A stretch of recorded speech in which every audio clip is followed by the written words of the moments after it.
It's only a year since I did one of these, but what a change. It's like the sun has finally risen on this land. After we triumphed at Wembley, we released Will Grigg, McGeady, Lee Burge, Hoffman and several others. We were at the start of new owners Kira Louis-Dreyfus's plan to revitalise us, and he doubled down on our new policy of banking on youth. We completed the signing of Jack Clark from Spurs. What do you like, Jack? The biggest I've got at the minute, but I'm getting some more playing for Sunderland.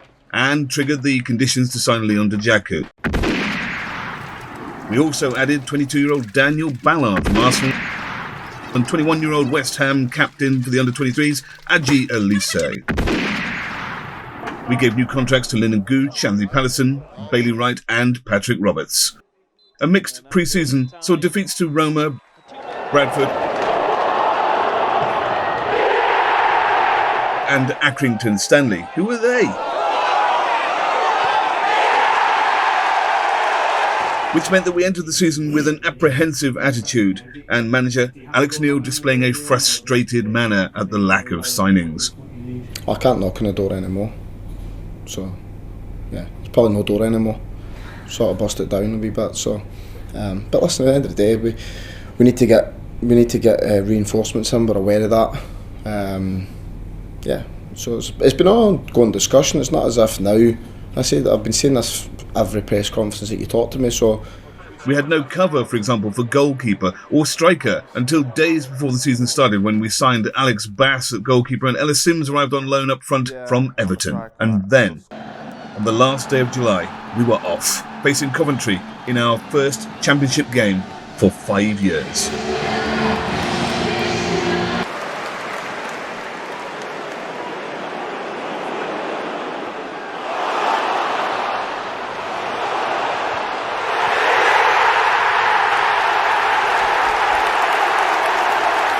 A tentative first game saw us open our return to the Championship with a draw against Coventry City.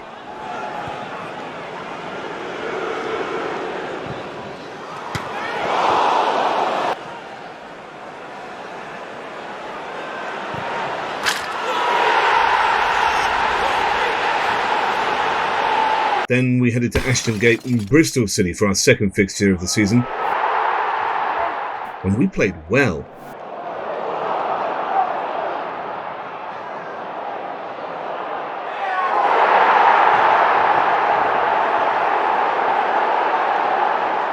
Our new strike force looked a handful, with fans literally falling over themselves to celebrate.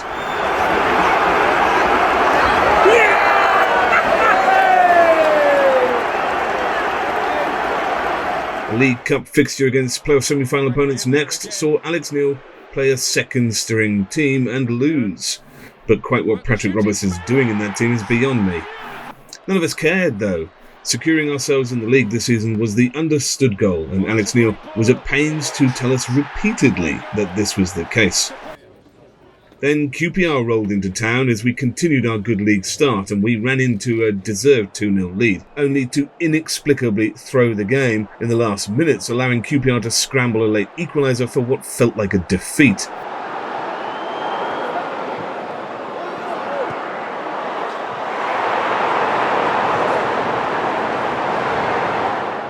To compound the feeling, our new centre-half Dan Ballard fractured his foot early in the game, only his third professional league start for us, and now he was out for months.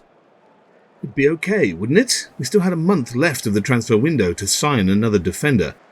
We'd be fine. Then we faced a yardstick opponent. Everyone expected Sheffield United to be promoted back to the Premier League. This will be our biggest test to date for me, without a doubt. So you look at Sander Berg, you look at John Fleck, you look at Ollie Norwood. That was their midfield three in the Premier League that finished, I think, 8th. So how we did against them would give us a fair idea of how we were going to do this season. So, yeah. But we were denied the chance as Dan Neil was sent off early on after dawdling too long on the ball.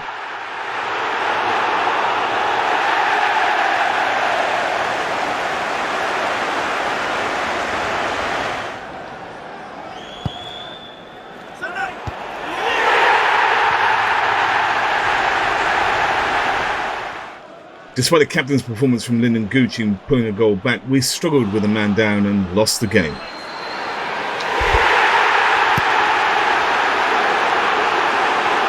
We were back on track next game with a win against Stoke to put us 5th after 5 games. Amazing. It's impossible that things could actually be going this well. Could we stay in 5th?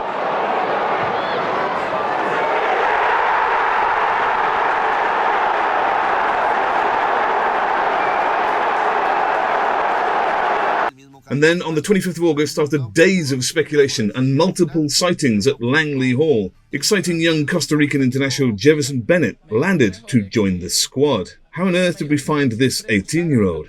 It appears we have something called a scouting network now. He dutifully signed on the dotted line, and Alex Neil told us he was one for the future. When he turned up at the Academy Light on Friday for his first training session, he met the Netflix cameras rolling into the club, and his new manager, who he'd known for less than 24 hours, rolling out. Alex Neil had decided to quit Sunderland the day before our televised game to Norwich and take up the offer of a job at Stoke City. Ironically, it was our victory over them that had sealed Michael O'Neill's departure and prompted Neil to jump ship there. Fans were aghast as we staggered, managerless, for a second time in 9 months into our televised game against promotion-hunting Norwich. As our team narrowly lost and the players left the field, our manager was sitting in the stands at Ewood Park watching his soon-to-be new team. Amidst the chaos, the club acted quickly and within 2 days appointed Tony Mowbray to be the new head coach. On the whole, Mowbray seemed an underwhelming appointment to us all, having only one promotion in his career and that being some time ago. But beneath this came a manager with a career win rate of 41%, which can only be matched by 3 other Sunderland managers over the last 40 years, each of whom got us promoted. He also came with a reputation for developing young players, and he spoke about his style and beliefs in football being about space and playing the ball in a positive, attacking manner. And in his second day in the job, the team headed into the last game of a turbulent first month back in the Championship against Rotherham. Last season they had bossed us in both games and we had struggled with their physicality, but there were no such problems tonight as we romped home to a 3-0 win and ended the month on a high.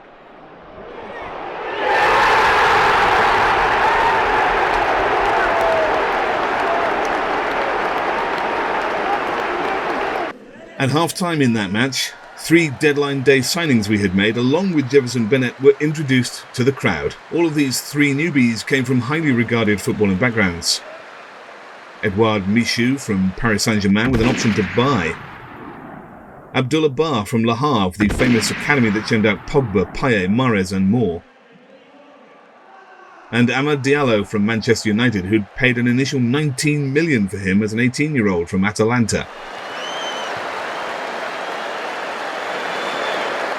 But we still looked shy of a striker and another centre-half. And when these kids, because that's what they looked like, were presented to us at half-time, it didn't inspire that much confidence. As September began, we loaned out Carl Winchester to Shrewsbury. With Winnie in the last year of his contract, this would be the last we would see of him. And then we rolled into 3 matches before the international break. An away fixture to Middlesbrough saw Ross Stewart injure himself in the warm-up, leaving our game plan somewhat shaken, and this was followed up by a late injury to Dennis Serkin. Great! 2 injuries in the 2 positions we never reinforced before the window closed only days ago. In the end, we gave up a cheap loss to Borough in a game that we never really looked up for.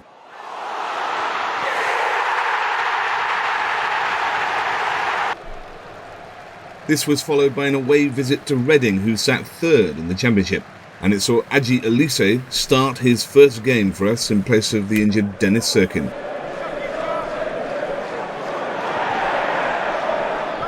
And it proved a coming-of-age moment for him and Sunderland.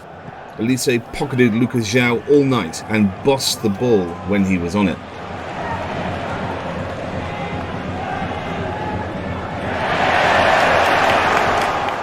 He was a colossus.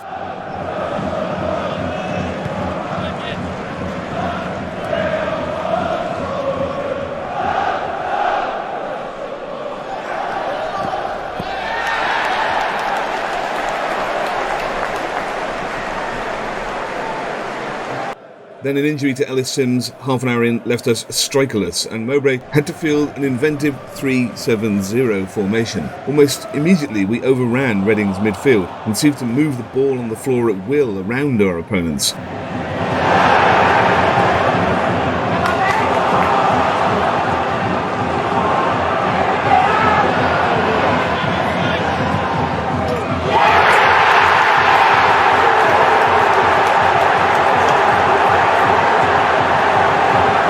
What I saw that night was some of the most beautiful football I have ever seen Sunderland play. Nutmegs in the middle of the pitch saw Roberts glide through to score the opener, and then a second.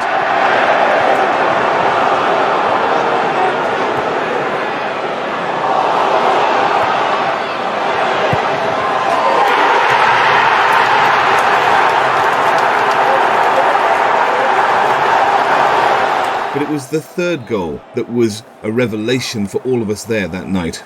So good, it had the whole country talking about it.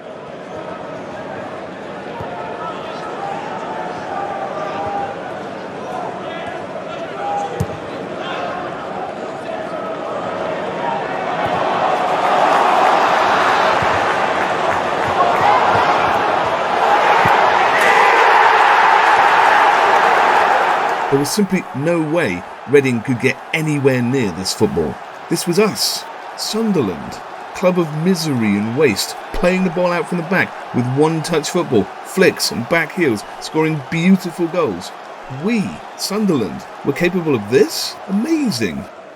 From this game onwards, we didn't doubt ourselves, and we weren't nervous about how we would fare in this division again. We knew we could compete. We had just utterly destroyed the team third in the Championship. Happy days. This newfound confidence was taken into our next game at Watford. Despite having no striker, we competed with belief with our newfound 4-6-0 formation against a team packed with Premier League players, and we forced a draw with another stunning Elise performance and his first ever goal for the club. Worked. Pritchard, what a ball, Clark arriving, can he poke it in? He can't. Backman equal to it, unless he's in there, stopped on the line by Chowdhury, Embleton, and the goal has been given. The referee pointing to his wrist, and Sunderland are level, a delayed reaction from the Sunderland fans at the other end of the field. And you can see John Busby putting his wrist in the air to signal the ball had crossed. So the goal line technology has done its job. It looked very, very tight. But the real excitement was kept late on for a dramatic late substitute appearance of Jefferson Burnett.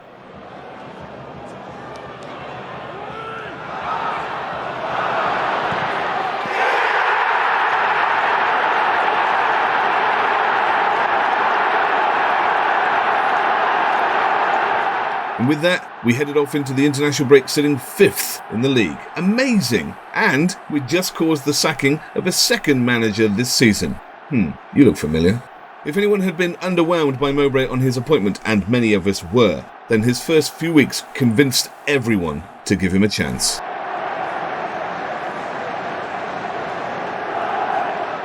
October began with 3 attritional games and little reward. Preston at home was saved for a draw by another magnificent Elise performance clearing off the line. Comes all the way out! Elise on the line! What a stop that is! Yeah, brilliant clearance, isn't it? Getting back on the line there. Goal, certain goal. Brilliant from Elise. And it's Ben Whiteman, isn't it? Reeling away there, thinks he's scored. It's good awareness from her last season. It's just getting back onto the line. Really well. Get the block in. This was followed up by another scoreless game at home to Blackpool, where we just couldn't find a way through despite creating lots of great chances. Embleton, can he get a shot away? He can! Oh, he's hit the bar! Hit the bar. Yeah, it's good play on that left-hand side again, Elise. He's Lugo 9, charging forward. Abdullah Bar picks it up. Continues, Sunderland moving forward. Jefferson Bennett's inside the area now. Crosses one. Yeah! Oh! Save. What a save that is Jack from Chris Clark, Maxwell. From Jack Clark's. We did see Edouard Michou make his debut tonight though. He was tidy but little else. As well.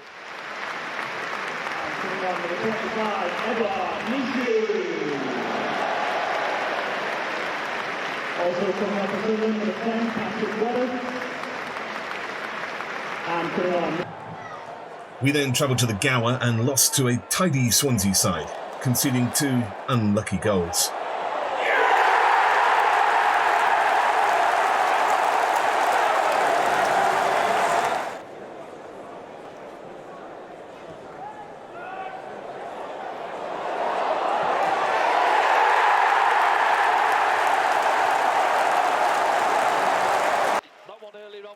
Mid-month on the 15th, we crushed Wigan, but only with a last-ditch Dennis Serkin header. So Luke O'Nien plays it into him there. They're not set. Wigan, ball to the far post. And look at that there. Derinkwe, I'm not sure what he's doing, to be honest. Ducks down, but say Dennis Serkin comes powering in behind him. Keeper, no chance. And I think we've deserved that so far in this second half. Definitely. We felt it was coming.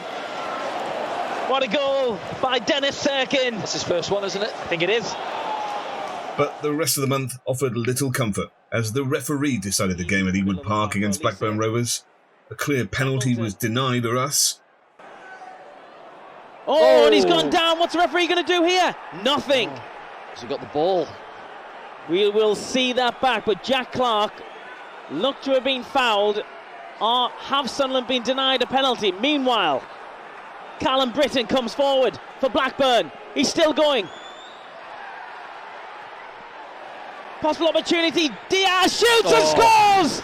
Well, that's a big moment in the game. Ben Brereton Diaz scores. But was there a penalty for Sunderland at the other end? Seaback credit. Seaback just towed away. Danny Bart comes across, tows it into his path. No chance for Anthony Patterson. It's a great finish, but should we have had a penalty at the other end of the pitch?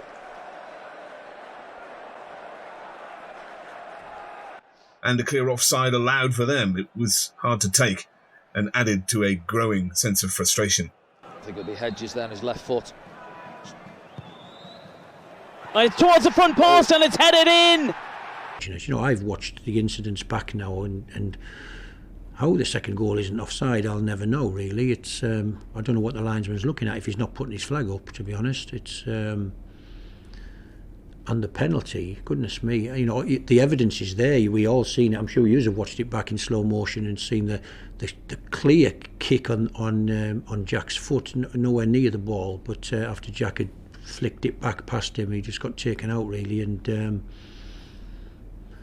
yeah, we have to live with those decisions. And so for me, the result's the result. We didn't score a goal. If we were going to win that football match, we have to score. And then, as what looked like the championship winners arrived at the Stadium of Light, quite by surprise, we butchered Burnley in the first half with some brilliant and incisive play. Jack Clark, will he get a shot of it? Jack Clark releases Ahmad! Yes! Ahmad gets his first goal for Sunderland! And it was a great move for Sunderland! And it was a good move down that left-hand side. Poked through the lines there by Evans. Embleton will chase it. It's crossed it left-footed as well. It's a great knock. Behind. Jack Clark's there as well. Who's it going to drop to? Serkin! Yes! It's Dan Neil! It is Dan Neil. You thought Serkin, yes. And it's great play again. Embleton on this right-hand side. Just drags the big centre-half, Harwood Bellis. Doesn't want to come out of the middle. Only to see us reined in and crushed in the second half. Gives it to Dan Neil, but he was under pressure. And here's Benson into the middle. It's number 4. Yeah. We closed out the month with a draw to Luton.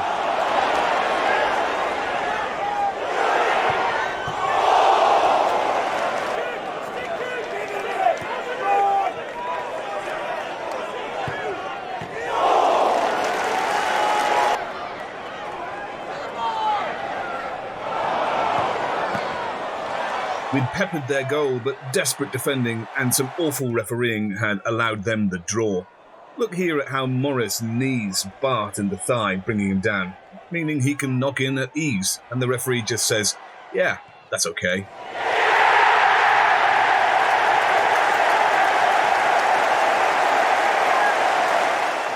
And it looked like our season was going the way of the Burnley game. Bright initial divisional hopes fading as we ended October having won only 1 game from the last 7 and taking only 6 points from 21. On the last day of the month, Alex Bass, our reserve goalkeeper, was in the right place, scoring a 94th minute equaliser to tie the game between our under-21s and Newcastle under-21s. What made things more hilarious was that it wasn't the stunning header that scored the goal. It was his proficient reflexes in sticking out the hand of Cod that bundled the ball over the goal line as he fell to the floor. But his first ever goal stood as Bass wrote himself into the history books.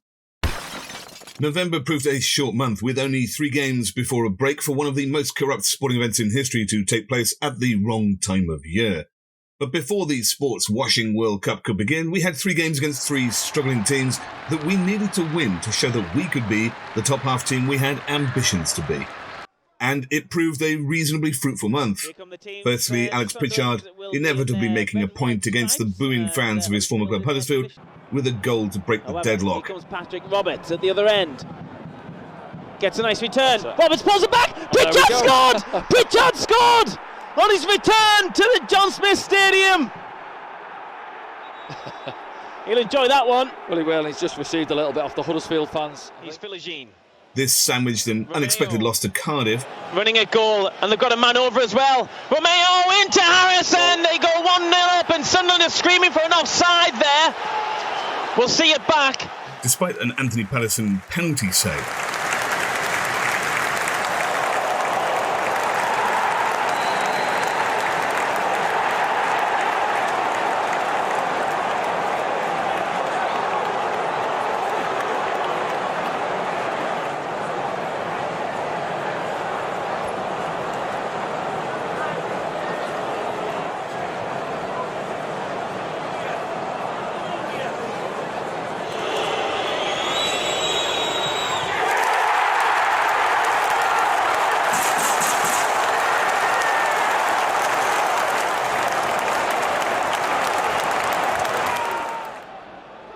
And the final league game of the month saw Ahmad give his most devastating performance to date in a Sunderland shirt.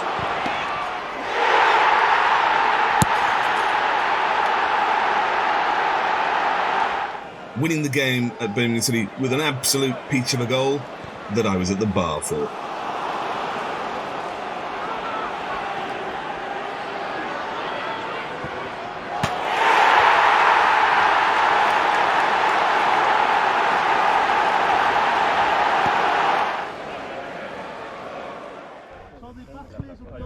In the meantime, the squad went off to Dubai for some warm weather training, taking on a body cam worn by Patrick Roberts in a training game.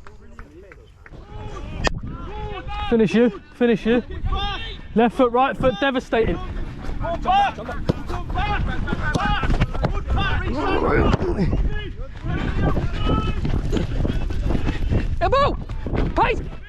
I tell you, in a decade, this will be available on big players in big games.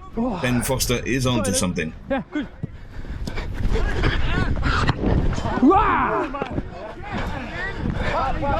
Yeah. Time to wake up this morning.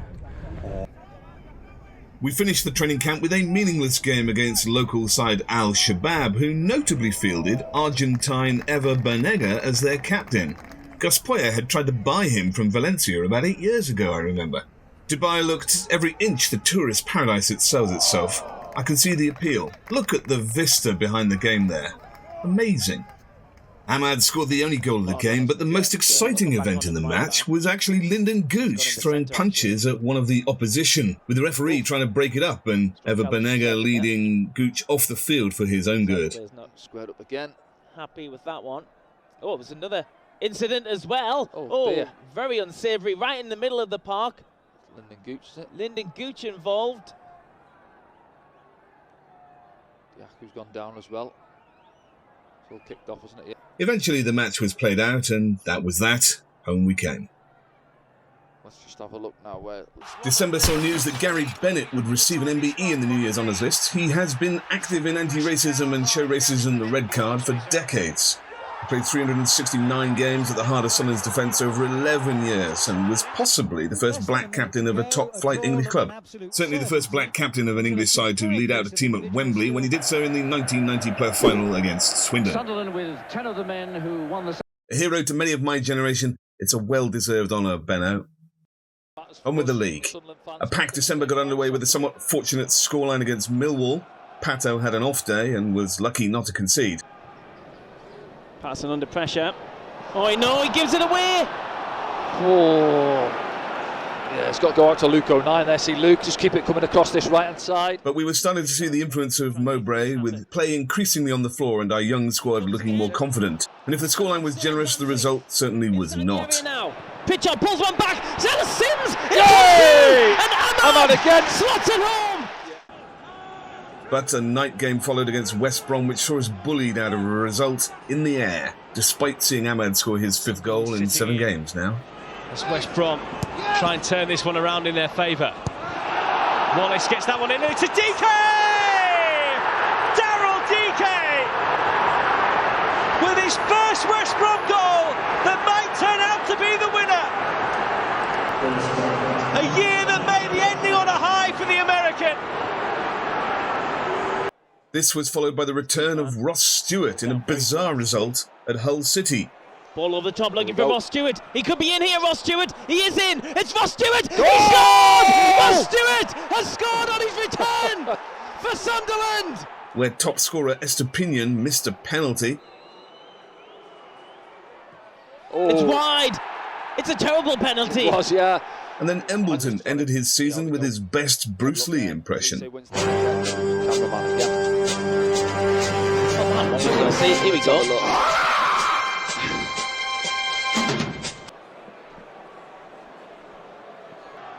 Consistency was a problem for us, particularly against the more physical side. But Santa is a Mackham, so he delivered 2 wins to close out the festive period. The first, a win over Blackburn to make amends for being robbed by the ref in the opposite fixture 2 months previously. And now Sims, can he make room? Pokes it goalwards and scores!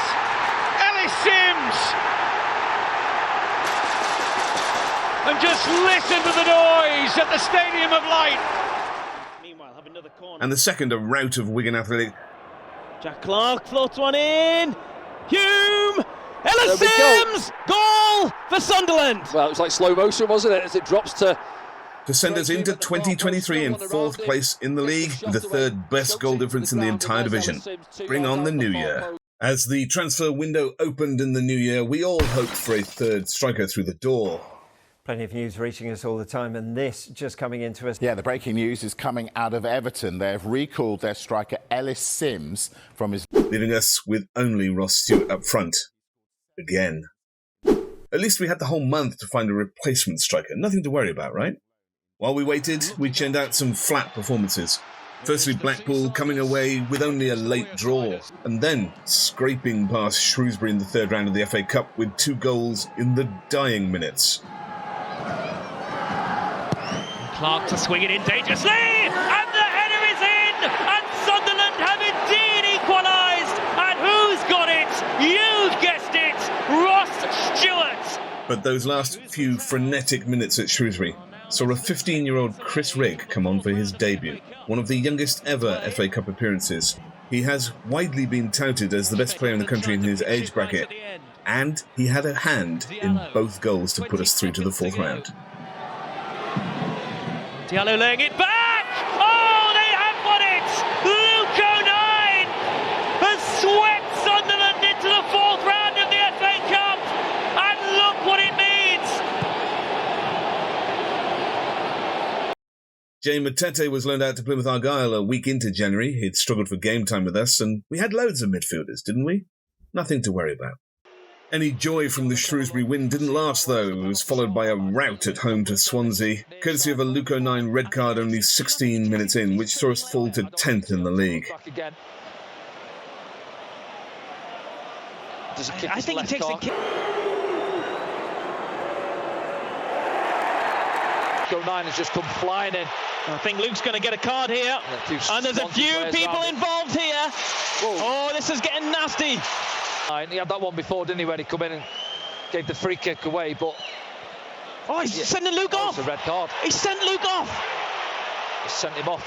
Again, we haven't seen the replay yet, but yeah, straight red for Luke 09.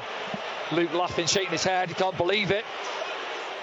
But we subsequently brushed aside 10-man Middlesbrough to just about keep things ticking over. Australian. That was a hopeful ball, and Stewart has got the wrong side of the defender here.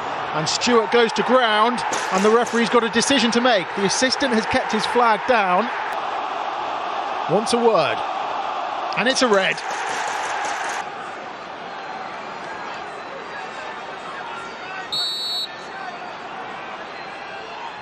Up he steps, it's saved, but not at the second time of asking. Stewart there to tap in the rebound. Losing club captain Corey Evans in the 11th minute, though. The injury list was starting to grow. So far, the window had brought two midfielders in, Pierre Ekwar from West Ham's academy. Despite a clear pedigree coming through Clairefontaine in France, he had yet to play a single minute of professional football for anyone. The other player had also come with a big reputation, but also lacked playing time. Former Golden Boy nominee and French under-23 World Cup star Isaac Leharji. As we approach the end of the month, we also signed Joe Gelhardt on loan from Leeds. At last, another striker, clearly with the intention of playing him off Ross Stewart. It looked like we had avoided disaster before facing a stern test of our credentials in the fourth round with a visit to Fulham.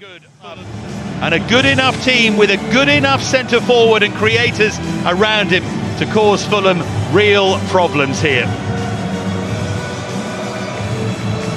Sunderland to show Fulham what they're made of. Exactly. We took 6,000 fans with us for what turned out to be a classic cup tie that saw us take an early lead through Jack Clark and unsettled Fulham. Portuguese coach to take charge of 100 Premier League games. One of the other two is extremely obvious. The other is Nuno Espirito Santo as it's given away.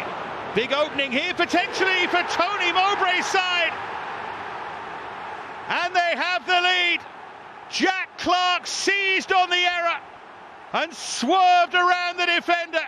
And then he kept his nerve to curve it home. But only 20 minutes in, Ross Stewart went down with a ruptured Achilles and was stretchered off. Utter disaster. This will be a nervous moment if you're a Sunderland fan.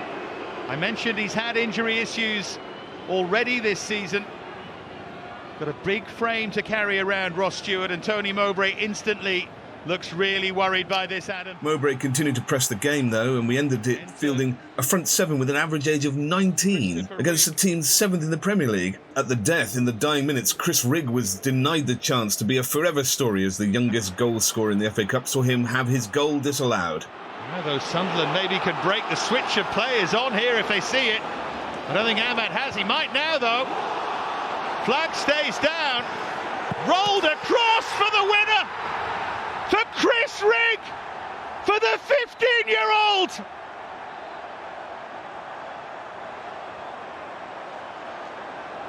It is just remarkable. But after the celebration, the flag has gone up on the near side. Patterson then pulled out a stunning double save to keep the tie alive. Mitrovic. Oh, he holds them off, and Mitrovic trying to push it home. The corner of a read denied by Patterson. Willian! And somehow Sunderland survived. The match ended a draw, and we were going to lose the replay again, a thrilling match. It was fun to believe briefly, but now it was back to the league. Just 2 days prior to the Fulham game, we had let Leon Djaku go out on loan to Swiss side St Gallen. Now we found ourselves with no recognised striker of our own left. How did we end up here? With just 3 days of the transfer window left, all we managed was a young defender from Everton, Joe Anderson. Our inconsistency continued into February as we drew away at the Den to Millwall, who are like a League One team on steroids, an awful brand of football. Lots of bodies there. Oh, it's got the post and gone in as well. We needed a hero to come on and rescue us that day. Enter Dennis Serkin to grasp a brave equaliser. Good chance to cross. And then Dennis Serkin. Millwall asked what they're made of. There's the answer. Heart and desire shown by the substitute Serkin. He was laid out cold for his efforts, injured again for the 4th time this season, not having much luck. Despite playing only just over half the fixtures for us this season, he is a match winner for us. Not only did he rescue a point for us today, but by the end of the season, he would have scored crucial goals that on their own won us 10 points across the season. Reading then turned up on the 11th of February with a desperately negative football style, and Paul Ince was irritated at this being called out. Roberts trying to get round, he has as well, it's Patrick Roberts! It was clear they were terrified and in freefall, and Ince wouldn't last much longer as manager there. Midweek on Valentine's Day, as many of us need to look at the scoreline over dinner, Mowbray battled with how to make an attack consisting of no experienced strikers. Tonight, he played Jack Clark up front, as we took an exciting young team to Queen's Park Rangers, and they brought a bucket of shit and a whisk to the game. Managerless after Beale had jumped ship to Rangers, we turned them over 3-0, all too easy, to put ourselves back into the top 6 with games in hand. How on earth were we doing this? But we weren't. As expectation grew, hopes were dashed again as the next 3 games yielded just 1 point. A well-organised Bristol City team played us well, and losses followed to Rotherham and Coventry, as teams looked to have the measure of us without Ross Stewart, pushing us wide, denying space and crowding us out, knowing we had no one in the box for an outlet. Our stuttering form was rammed home when Alex, I only work with old men, Neil, returned to the Stadium of Light with his preferred club, Stoke City, and duly hammered us 5-1. It was excruciating to have to suck up.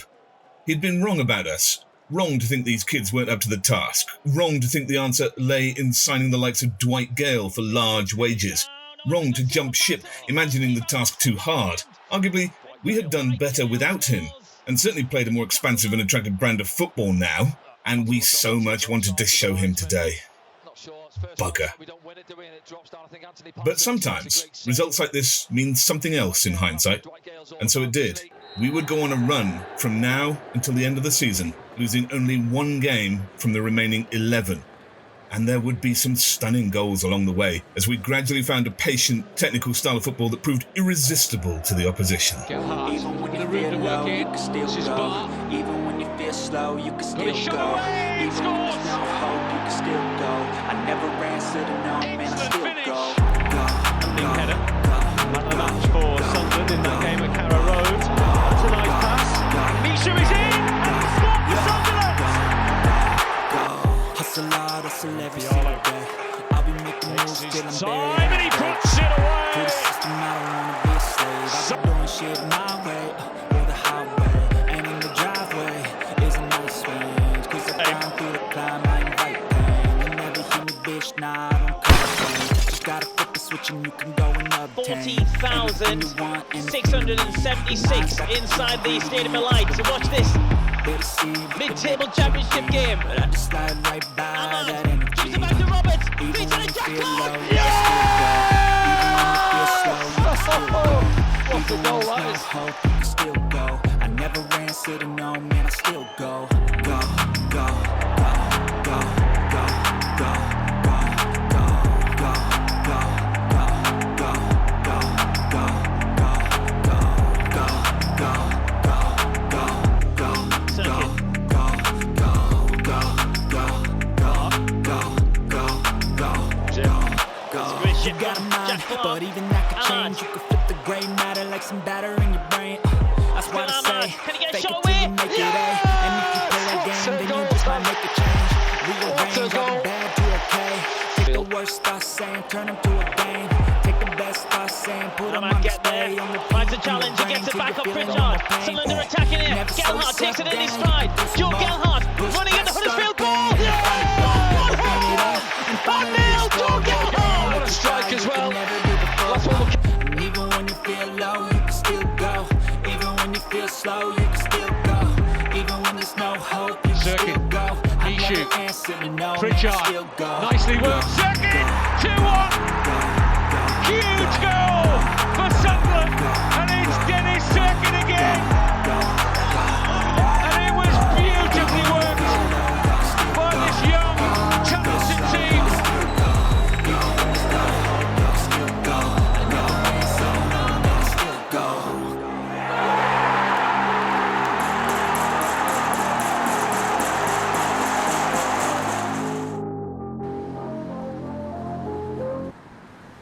And so we reached the last game of the season, scoring in all bar one of the last 27 games.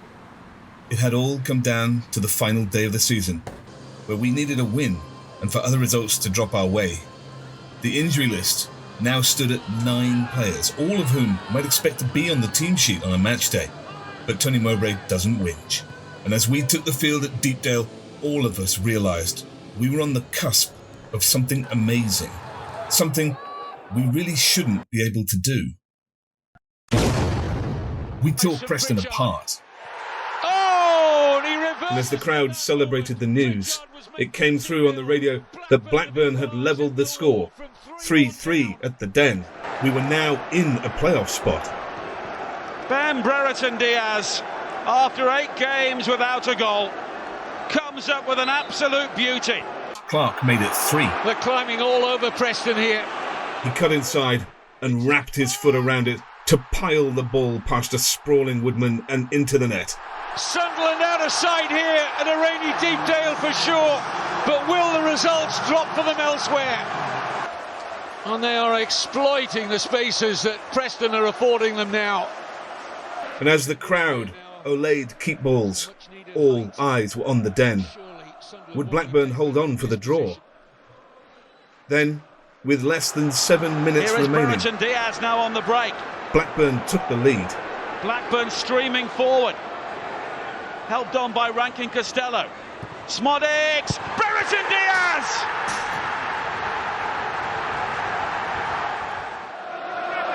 And Blackburn have taken the lead at Millwall. Just listen to the reaction. Blackburn Rovers have come from 3-1 down to lead 4-3 at the Den. Millwall appear to have let it slip, and it opens the door for Sunderland to climb in. Tony Mowbray knows, the players know, the staff know. We had done it.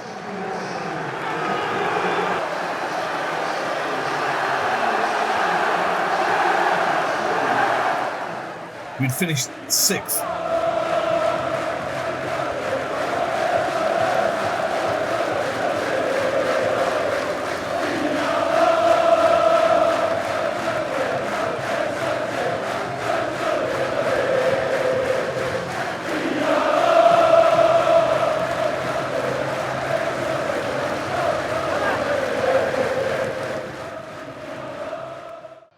And after we celebrated, we prepared for the playoffs.